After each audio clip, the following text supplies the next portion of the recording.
just Asian fashion. I think a lot of the trends are always sit over here.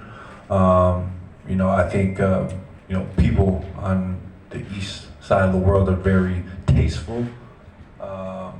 They care about materials, fabrics, what they wear, how they present themselves, greetings. So I think naturally, I've always kind of took that a little bit. So. And of course, your brand, Childhood Dreams, has been a significant outlet for you to express, of course, your love for fashion, for art, and sustainability. How do you see your brand evolving, especially after immersing yourself? Of course, we appreciate that you mentioned the people in the culture in the East have that sense of taste. Yeah, I really want to bring more of it out here. I think that's something that is my next steps. Meeting more people over here, distributors, to share, kind of my artistry and what I look at as clothing. So that's definitely at the top of my agenda for sure. Now, for a more personal question, Kyle, we know that basketball players are very much immersed in the game. They devote themselves to the game. But where did this come from? Your interest in art, for passion, of course, building also your brand in terms of from a business perspective. I've always been interested in art. I think it starts as a kid. I used to draw as a kid a lot, whether it was elementary. I always had a notebook with me drawing anime characters and Dragon Ball Z and certain landscapes and houses and stuff. So I think naturally, being that way as a kid really, made me who I am today with, how much I love actual art or collecting art or clothing and fashion, because that's art as well. So I think it all just ties in, and that started when I was a child. So. Kyle, another aspect that is close to your heart is your nonprofit, supporting single mothers and their children. What drives you to pursue this kind of work? And of course, where did it come from? And what drives you, of course, to support and grow this more, for more awareness and of course for more people to support this? Just giving back. I think, that's super, super important. I know when I was a kid, I had a good life for sure, but also it was challenging at a certain sense growing up in Flint, Michigan. Grew up with a single mother. Mom worked a bunch of different jobs, 2 jobs sometimes. Grandmother had to raise us a bunch of times. I had to babysit by myself at a young age with my 2 younger siblings. So I understand what it's like to have humble beginnings and not a crazy head start into life. And I think that the way my mom is, she runs our nonprofit. She is president, and I think it's important to give back, and especially it's related with me, like you said, single mothers, underprivileged kids. That was me, that was us. So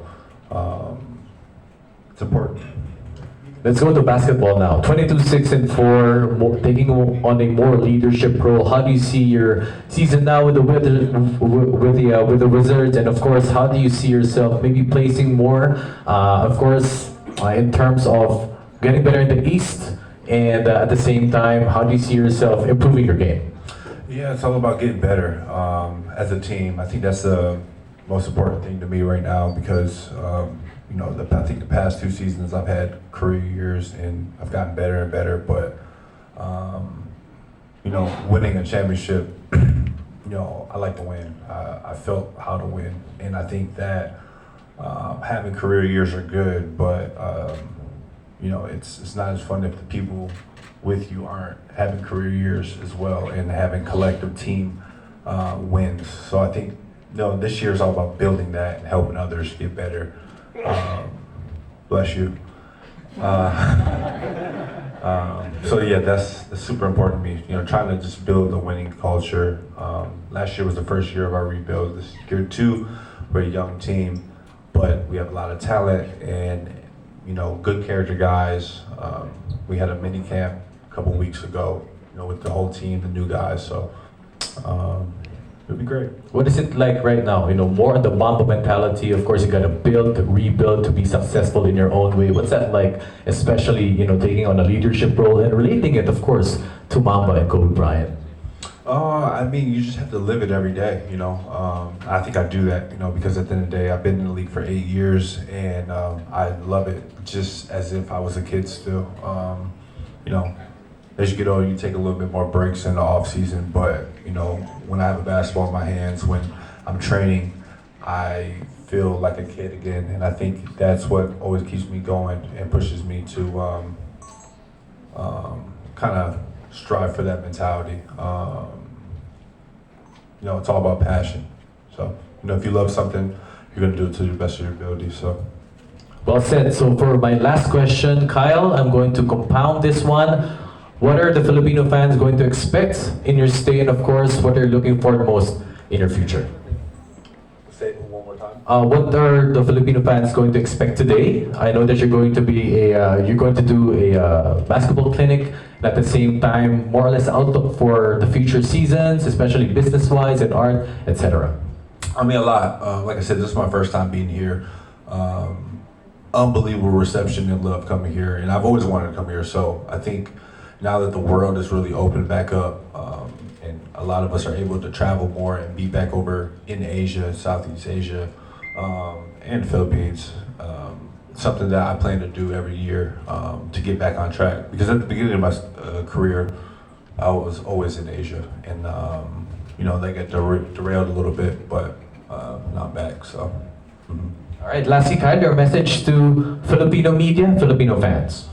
Yeah, well, one, thank you guys for all coming out. This is incredible. Just the love here is amazing. I truly, truly appreciate it, and I'm excited to see a lot more to come. So. All right, so there you have it. Give it up for Mr. Kyle Kuzma.